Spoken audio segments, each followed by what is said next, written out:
Bismillahirrahmanirrahim. Assalamualaikum warahmatullahi wabarakatuh. Alhamdulillahil wahidil ahad, al-fardis samad, alladzi lam yalid wa lam yulad wa lam yakul lahu kufuwan ahad. Asyhadu an la ilaha illallah wahdahu la syarika lah, al-maliku fi yawmit tanad. Wa asyhadu anna sayyidana Muhammadan abduhu wa rasuluh, sahibus syafa'ah fi yawmil mi'ad. Allahumma salli wa sallim wa barik wa karim wa tarham wa tahannan ala wajhika wa rasulika nabiyina wa maulana Muhammadin wa ala alihi wa ashabihi minat tahirin at-tayyibin. Amma ba'du, faqad qala Allah azza wa jalla fi muhkami tanzilih. A'udzu billahi minasy syaithanir rajim. Bismillahirrahmanirrahim. Wa nufikha bis-suri fa idza hum minal ajdadi ila rabbihim yansirun. Wallahu a'lam bimuradi. Wa nufikha bis-suri fa idza hum minal ajdadi ila rabbihim yansirun. Wallahu a'lam bimuradi. Hadirin jamaah, bapak-bapak, ibu-ibu ta'lim syukur rahimakumullah.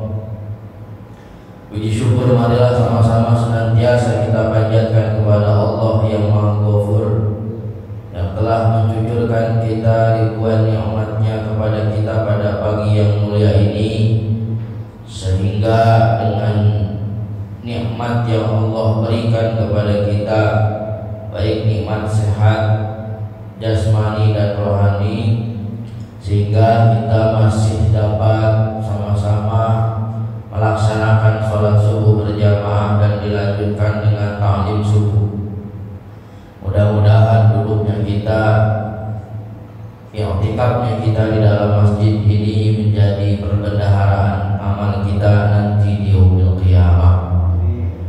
Oleh karenanya, untuk kesempurnaan ibadah kita, marilah sama-sama kita meniatkan i'tikaf di dalam masjid. Bismillahirrahmanirrahim. Nawaitu an a'takifa fi hadzal masjid sunnatan lillahi ta'ala. Salawat dan salam mudah-mudahan selalu tercurahkan keharibaan baginda Rasulullah sallallahu alaihi wasallam kepada keluarga, sahabat, dan kita selaku umat pengikutnya. Mudah-mudahan nanti di yaumil qiyamah kita mendapatkan bagian dari syafaatul uzmanya Rasulullah sallallahu alaihi wasallam. Bapak, Ibu hadirin rahimakumullah, kita lanjutkan taklim tafsir surah Yasin ayat 51. Ayat 51, kata Allah di dalam Al-Quran, wa nufikha fis-suri fa idza hum minal ajdadi ila rabbihim yansirun.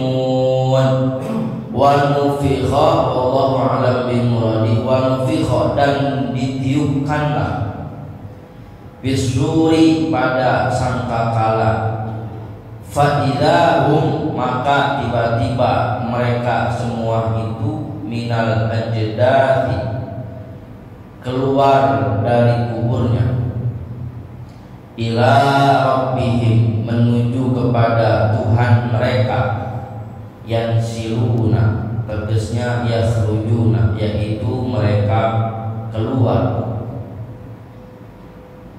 Ayat wa nufikha bis-suri, jadi kemarin itu sudah dibahas sebagian tafsirnya tentang bagaimana kejadian alam kiamat atau kejadian ditiupnya trompet sangkakalanya malaikat Israfil pada waktu terjadinya kiamat.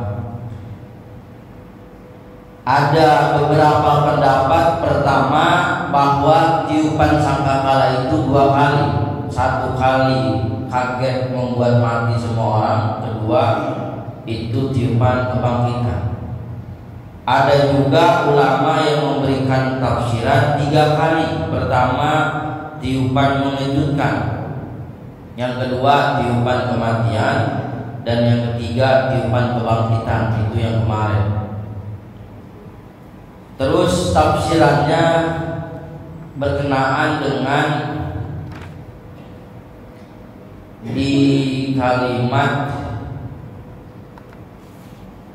lanjutan tafsiran yang kemarin di ayat kama qala Allah Ta'ala, kama qala Allah Ta'ala, kullu man 'alaiha fanin wa yabqa wajhu rabbika dzul jalali wal ikram. Ayatnya itu tafsirannya, lanjutan dari tafsir yang kemarin kita bahas.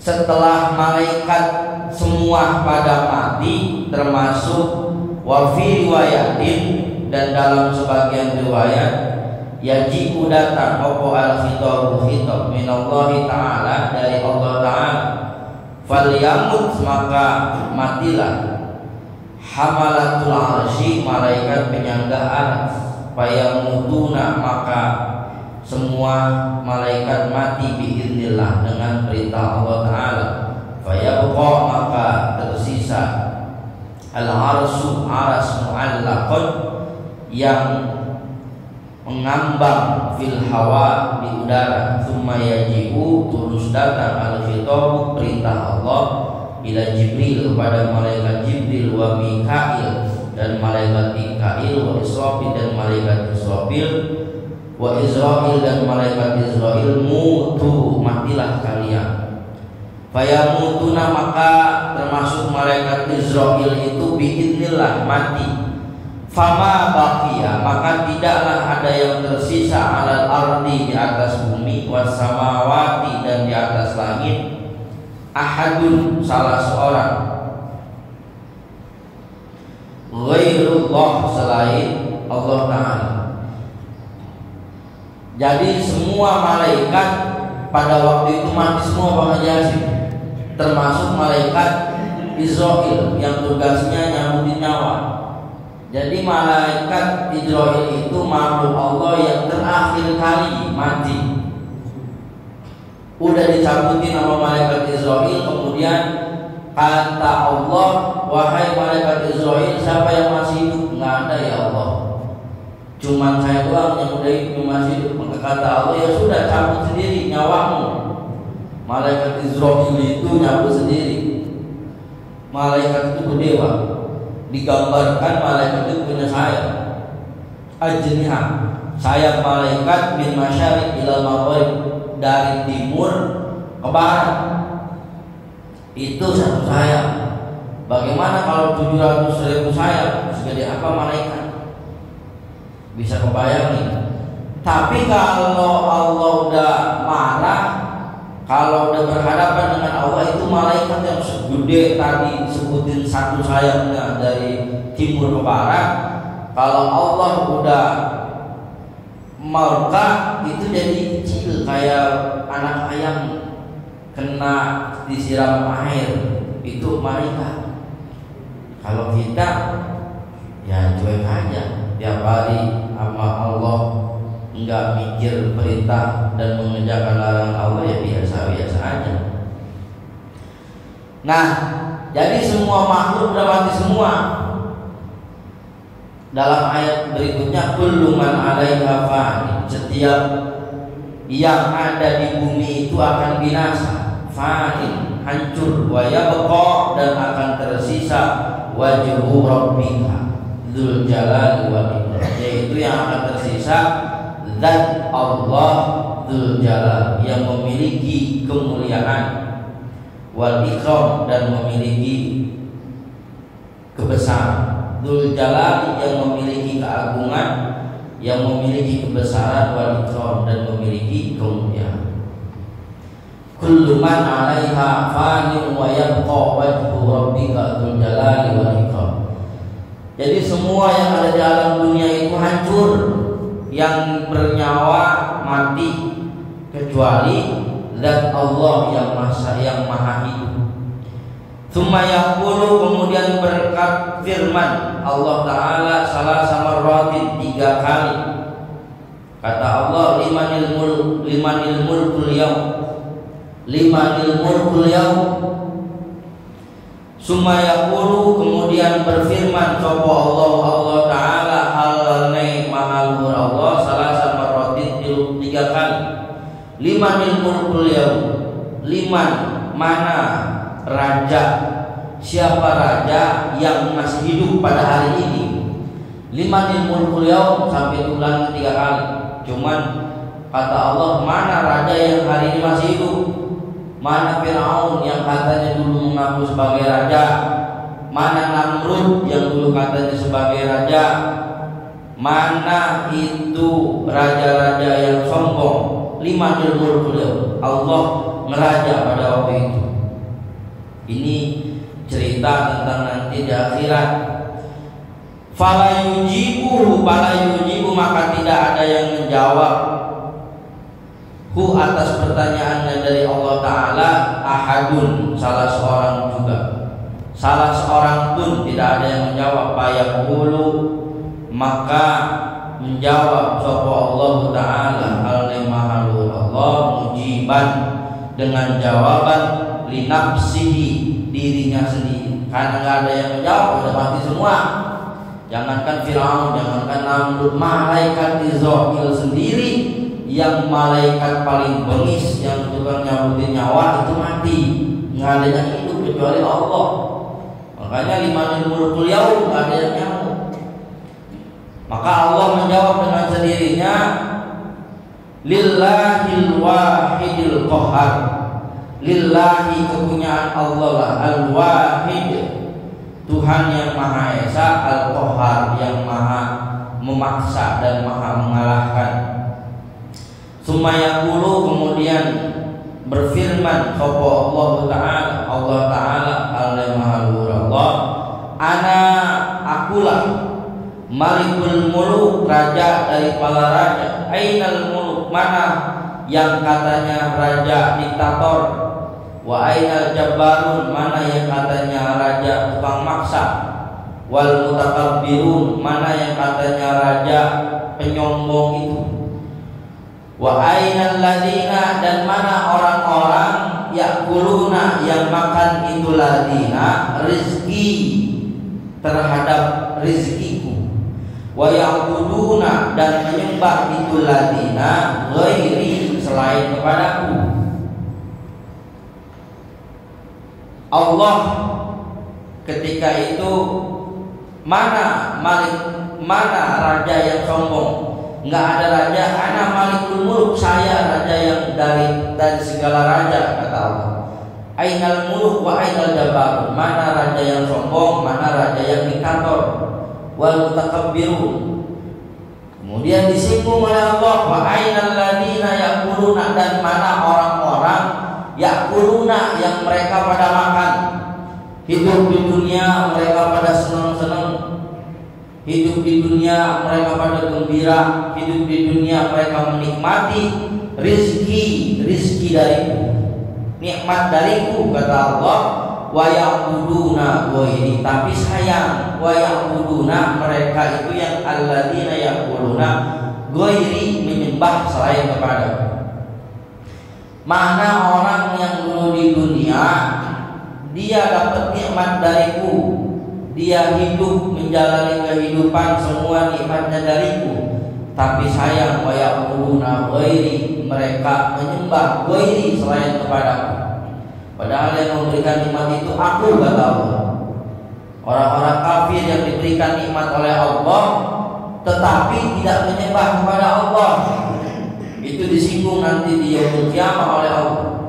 Wa ainal ladzina ya'kuluna rizqi, mana orang-orang yang makan rezeki dariku, wa ya'buduna ghairi, tetapi mereka tidak menyembah kepadaku. Fatabqa, maka tersisa apa dunia khaliyatan, halnya kosong, miqdar arba'ina sanatan, yaitu kurang lebih 40 tahun. Summa innallaha, kemudian sesungguhnya Allah, idza arada, di mana berkehendak Allah, an yuhyiya, yang menghidupkan Allah, al khalqa, ing atase makhluk, khalaqa, maka menciptakan Allah bahron, karena biji lautan, tahtal arsy, di bawah ars, ma'uhu, yang airnya itu bahron, kamaniyir rijali, seperti air maninya laki-laki, wasmu dzalika, dan dinamai itu lautan, al-bahri,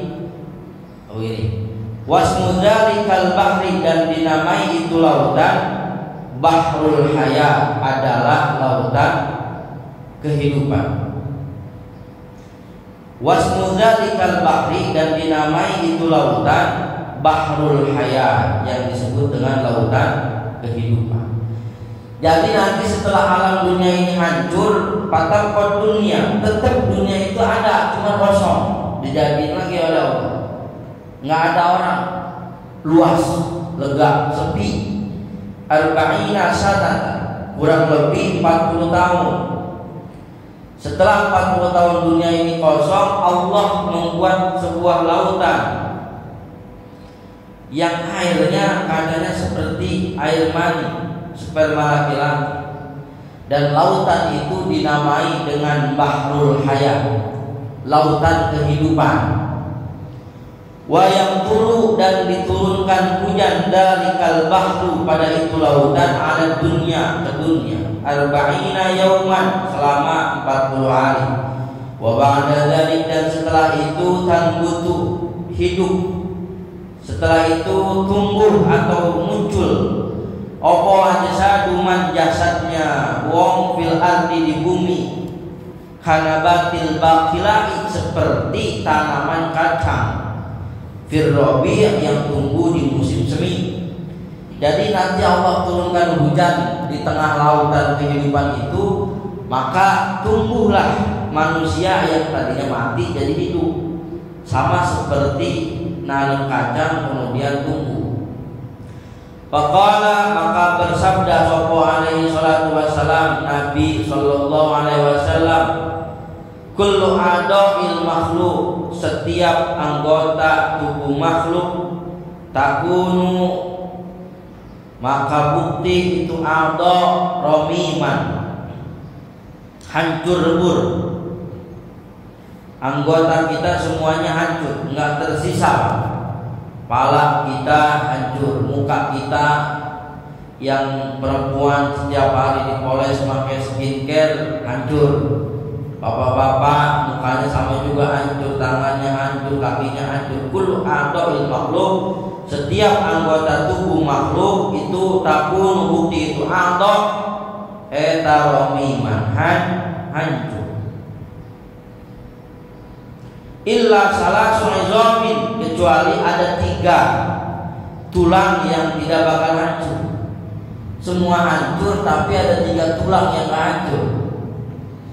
Kalau di dalam kitab Jauharut Tauhid, semua ketika terjadi kiamat itu hancur, kecuali 8 makhluk Allah yang abadi. 8 makhluk Allah yang abadi ketika kiamat itu, pertama surga, kedua neraka, ketiga ars, keempat sidratul muntaha, kelima kolam, keenam sirat, ketujuh neraka, dan yang kedelapan yang gak hancur kata ulama dalam kitab Zohar Tauhid itu adalah tulang ekor manusia. Jadi manusia itu ada tulang disebutnya tulang ekor. Itu gak hancur Pak. Dan penelitian itu ternyata benar. Penelitian dari tulang ekor kita itu gak hancur benar. Kalau orang budak matinya dibakar, semua akan hancur habis menjadi debu. Tapi ada yang gak hancur, yaitu tulang ekor. Tulang ekor itu gak bakal hancur. Kenapa? Itulah yang memang menjadi cikal bakal nanti kita dihidupkan kembali. Kalau Bapak masih gak percaya, gali kuburan yang udah ribuan tahun, pasti ada yang tulang ekornya itu ada. Dan itu dibuktikan bahwa tulang ekor itu nggak hancur ketika manusia dibakar masuk ke oven. Jadi sekarang udah canggih kalau ngebakar mayat itu Bang Jasi. Jadi ngebakar mayat itu bukan kayak ngebakar kita nonton film India yang orang tidur kemudian ditumpukin kayu bakar kemudian dibakar hidup, enggak. Kan kalau begitu kita melihat kayaknya nggak tega dibakar. Tapi kalau sekarang ngebakar udah canggih. Makanya ketika di Menceng kemarin mau dibuka apa namanya, tempat pembakaran mayat, orang kampung kita ngiranya pembakaran mayat itu masih manual, masih pakai kayu bakar, Bang Jasi. Makanya ditolak. Pada sibuk ya orang kampung kita mana hidup. Orang kampung kita kan hidupnya nonton film India. Begitu mati dibakar, ditumpukin kayu, disiramin bensin, dibakar atau bau sakit itu mah. Padahal bukan itu Pak. Di Menceng itu yang di Menceng mau dibangun tempat pembakaran mayat, apa bahasa orang Indonesia? Kremasi. Di Menceng itu mau dibikin tempat kremasi, pada nolak. Padahal bukan manual. Hari ini itu mereka yang dalam agama ajaran pemahaman mereka bahwa yang meninggal itu mesti dibakar, bukan dibakar manual kayak kita nonton film India, bukan. Ada satu alat kayak model oven gede, kayak oven bikin kue cuman gede. Nah si oven itu nanti dimasukin orang mayat jenazah itu dimasukin. Jadi bukan dibakar manual. Orang kampung kita aja nggak gaul di demo, padahal bukan. Kenapa? Ya mereka yang banyak nanti kalau dibakar bau sangit, bau sangit. Sekarang udah canggih, modelnya seperti oven. Itu yang jenazahnya dimasukin oven, nanti keluar udah jadi debu. Tetap bau sangit, cuman di atas ada corongnya di atas, dan itu tinggi, nggak bakal kecium sama kita, udah ke bawah oleh udara. Itu di Menceng begitu. Sebab kenapa saya ngomong begini? Di kampus dekat tempat saya ngajar di Udis, Bang Jasi tahu dekat apa namanya, kuburan Gocap yang Cina itu kan ada pembakaran mayat. Itu sistemnya begitu, dipakai oven gede, nanti keluar lewat corong yang di atas, jadi nggak bau. Nah itu nggak hancur tulang ekor itu janji Allah dalam surat Yasin itu. Memang benar, berarti apa yang dibuktikan secara ilmiah ada dalam Al-Quran. Illa salah su'izomi, kecuali 3 tulang yang tidak akan hancur. Patan butuh maka tumbuh apa al-ajsad, jasad ala tilkal idham, daripada itu tulang. Faida namat maka tatkala tumbuh berkembang al-ajsad, jasad biidznillah ta'ala, dengan izin Allah ta'ala, yuhyi maka menghidupkan Allah ta'ala qabla kulli makhlukin, sebelum setiap makhluk, Israfila, malaikat Israfil. Jadi setelah jasad itu hancur kemudian dihidupkan. Cuma sebelum manusia hidup, sebelum makhluk hidup, yang pertama kali dihidupkan makhluk Allah adalah malaikat Israfil. Jadi malaikat Israfil yang dihidupin pertama kali. Bang Ajasin kagak dihidupin dulu. Tahu kapan hidupnya? Yang pertama kali dihidupin itu malaikat Israfil qabla kulli makhluqin. Sebelum setiap makhluk Israfil, malaikat Israfil dihidupi. Buat apa? Buat niup trompet. Trompet apa? Trompet kebangkitan. Jadi kata Allah, kum ya Israfil, bangun Israfil. Summa ya'muruhu, kemudian ya'muruhu, merintah Allahu Israfil ka Israfil Allah Ta'ala an yanfukha, untuk niup bisuri sangkakala nafkhatal ba'thi, yaitu tiupan kebangkitan. Fayanfukha, maka niup malaikat Israfil bisuri, pada itu trompet. Fayaqulu, maka berfirman Allah inda dzalik, ketika itu, ya ayyatuhal 'idham, wahai tulang-tulang yang hancur atau yang rapuh, an-nakhirati, yang sudah hancur, wal juludu, dan kulit, al-baliyati, yang sudah rusak. Kumu, bangunlah kalian, bangkitlah kalian, bila hisab, untuk dihisab. Baru itu namanya ada hisab. Kata Allah, ya ayyatuhal 'idham, wahai tulang-tulang, an-nakhiratu, yang hancur, sifat dari idham, wal juludul baliyati, dan kulit-kulit yang rusak. Kumu, bangunlah kamu semua, lil hisab, untuk dihisab. Fayarfa'una,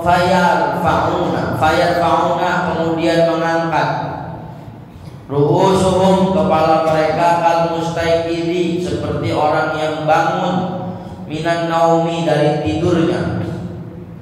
Jadi kata Allah suruh bangun mereka, fayarfa'una, mereka semua mengangkat ru'usahum, atas kepala mereka, kal mustaiqidhi, seperti orang yang bangun tidur. Dibangunin oleh Allah minan naum, dari tidurnya di alam kubur. Apa kata mereka? Fayaquluna, maka mereka berkata, ya wailana, ya wailana, aduhai celakalah kami semua. Ya wailana, celakalah kami semua. Kaget ketika itu, dibangunin oleh Allah di dalam kubur. Untuk apa? Kumu lil hisab, untuk dihisab. Wa fi riwayatin, dan dalam satu riwayat, innallaha ta'ala, sesungguhnya Allah Ta'ala, yadau, meletakkan Allah, arwahal malaikah, ruh-ruhnya malaikat, fi awwali taqbin, pada lubang pertama, bisuri, di dalam trompet. Jadi trompet sangkakhalanya malaikat Israfil itu bentuknya kayak tanduk. Di modelnya kayak tanduk, setiap ujungnya ada lubang.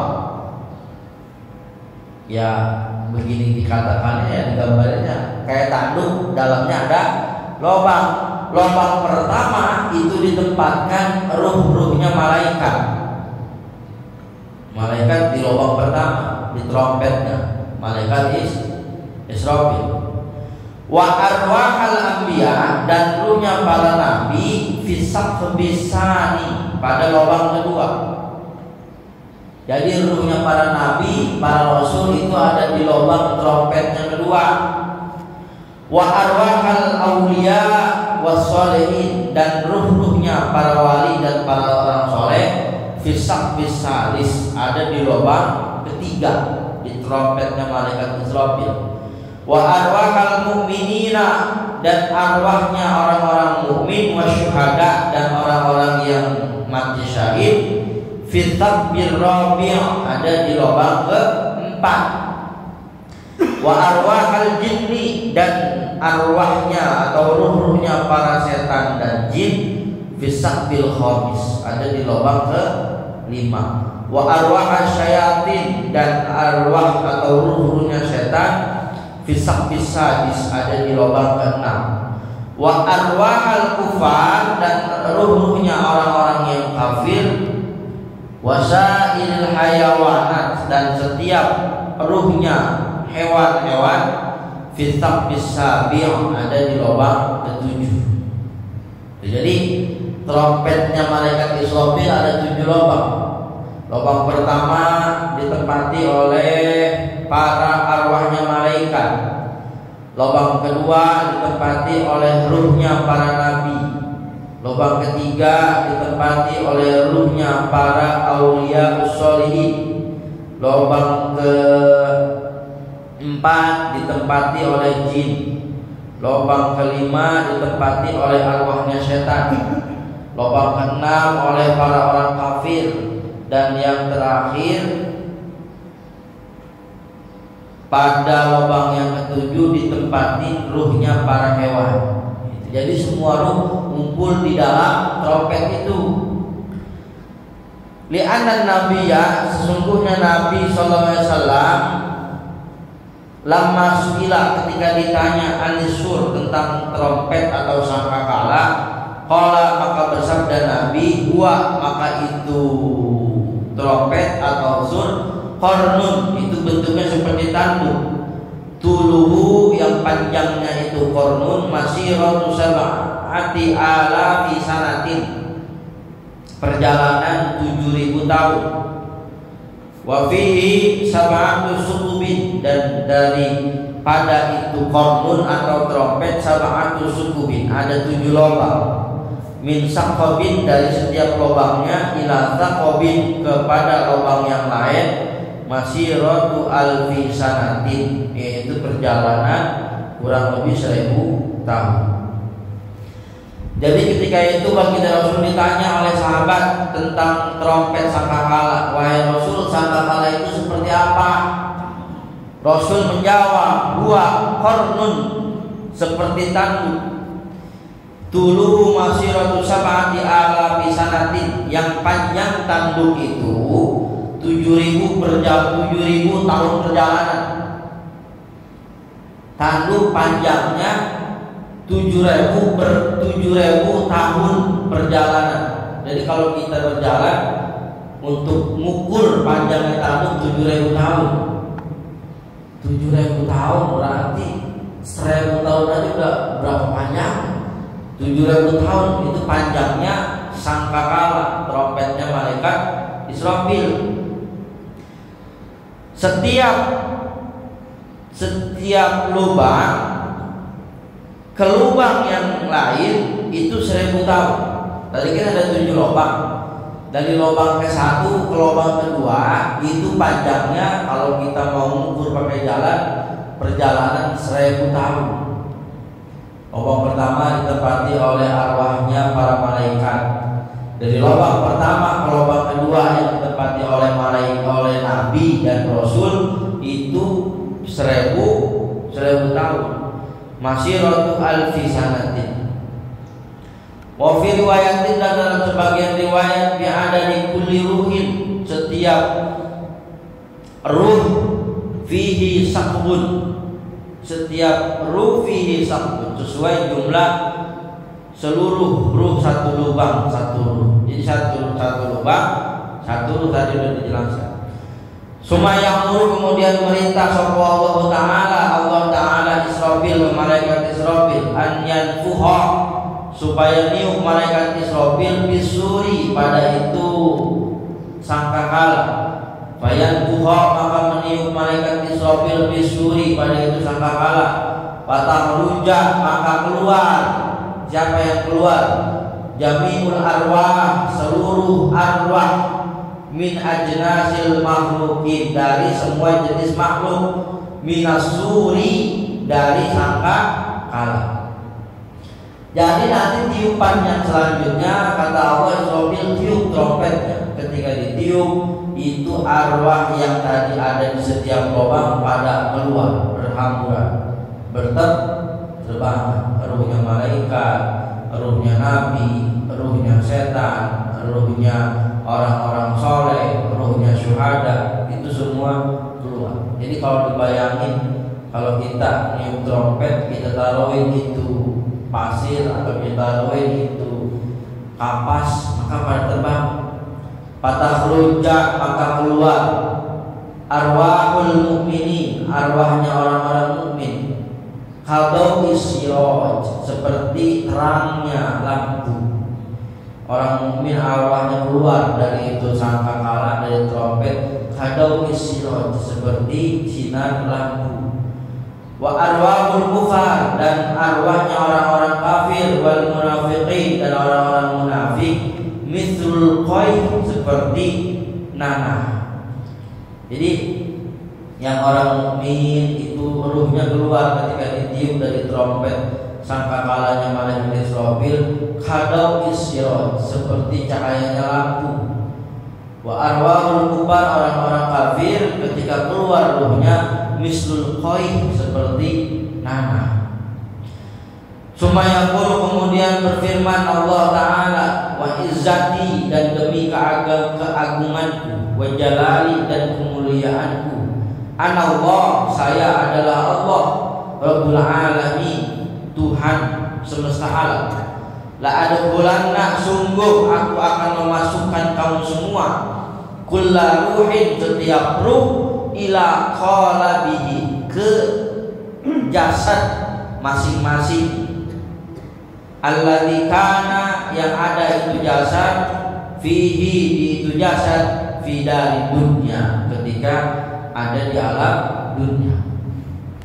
Allah menegaskan, la adkhulanna kulla ruhin, la adkhulanna, sungguh aku akan masukkan ruh yang tadi dikeluarin, ruhnya Bang Haji Hasim, nanti dibalikin lagi di jasadnya.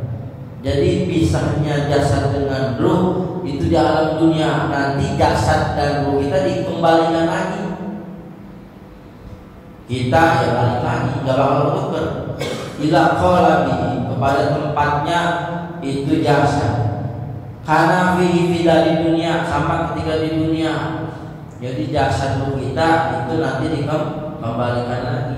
Hatta la yadkhula, sehingga tidak akan masuk ila ghairi qalabihi, selain ke tempat punyanya. Jadi nggak bakal ketuker, nggak mungkin ruhnya Bang Haji Hasim masuknya ke ruhnya si A, nggak bakal ketuker. Kenapa? Karena Allah yang nyuruh. La yadkhula ila ghairi qalabihi, nggak bakal ketuker masuk ke jasadnya lagi. Patah rujuk, kemudian keluar ajsadul khalaiq, jasadnya para makhluk, minal ardi, dari bumi. Jadi ketika jasad kita ditiup lagi, itu jasad pada nyari tempatnya. Kemana? Ke kuburan. Jasad dimasukkan lagi ke kuburan. Setelah dimasukkan ke kuburan, kamilatan tamatan, kamilatan halnya sempurna, tamatan dengan lengkap, matruhatan, yang dilemparkan, halnya dilemparkan, hayatan, dalam kondisi hidup biiznillah, karena izin Allah Ta'ala. Jadi ruh kita ditiupin sama malaikat Israfil, kemudian ruh nempatin jasad kita, dan gak bakal ketuker. Dari jutaan miliaran manusia, masing-masing kembali kepada jasadnya sebagaimana di dunia. Kemudian pada kata Allah dengan izinnya, hayatan kamilatan tamatan, dia hidup sama seperti kita di dunia, sempurna. Wa idza kharaja, maka tatkala keluar al khalaiq, wa idza kharaja, maka tatkala keluar opo al khalaiq, para makhluk, minal ardi, dari bumi, yursilu, maka mengutus sapa Allah Ta'ala naron, ngutus Allah api, min aqtaril ardi, dari penjuru bumi, min masyarik, dari yang ada di timur, ilal maghrib, sampai barat. Patasukuha, patasuku, maka menggiring itu nar, hak ing atasnya itu khalaik almal, watasuku, maka menggiring hak yang lain sopo malaikat, malaikat. Failnya di depan. Wahya, maka itu makhluk semua tajma'u kumpul al-khalaiq ilal mahsyar, dikumpulkan di padang mahsyar, wa tu'ridu dan dikirim dipergelarkan al-khalaiq Allah Ta'ala di hadapan Allah Ta'ala. Jadi setelah kita dibalikin ini roh kita ke jasad, Allah menciptakan api. Dengan api yang ada di masjid dan maghrib, semua orang digiring menuju pada mahsyar, ilal mahsyar, untuk dihadapkan di hadapan pengadilan Allah Jalla Jalaluhu. Wa hadza, maka inilah makna fa idzahum minal ajdasi, maka tiba-tiba mereka keluar dengan segera dari kuburnya. Jadi itu maknanya.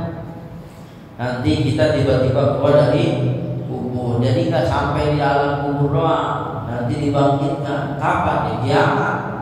Makanya orang yang dikubur itu nunggu sampai datangnya kiamat. Dalam tafsir lain, orang yang meninggal di alam kuburnya mendapatkan nikmat kubur itu menunggu kiamat sebentar.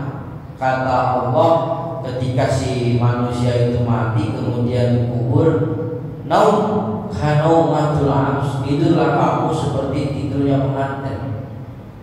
Padahal tidurnya itu maksudnya nunggu kiamat yang waktunya nggak jelas kapan terjadinya kiamat.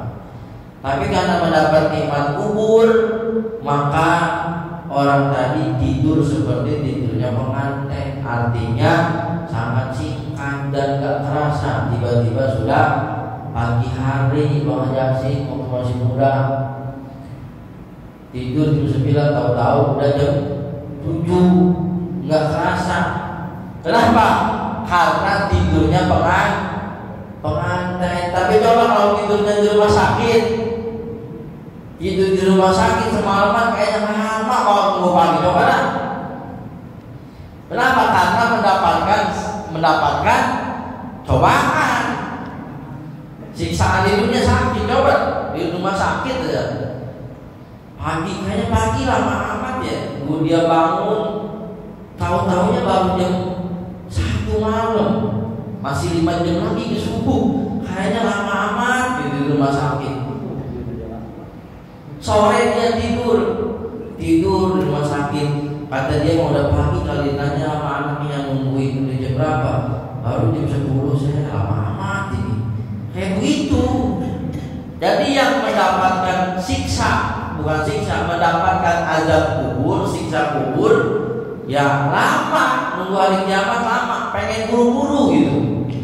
Padahal tiba ke kiamat dia sama juga bakal diinterogasi oleh Allah dan gak bakal selamat juga. Kenapa? Ya karena kubur itu kan raudhah min riyadil jannah. Kalau kuburnya tadi nikmat, tidur seperti pengantin, kuburan kita itu raudhah min riyadil jannah, menjadi taman dari taman-tamannya surga. Artinya udah mendapatkan kenikmatan dari sebagian taman surga. Artinya nikmat kubur. Tapi kalau yang di kuburnya dapat siksa kubur, itu kuburannya menjadi hufratan, lubang, menjadi lubang min hufarin niron, dari lubang-lubang neraka. Alhamdulillah.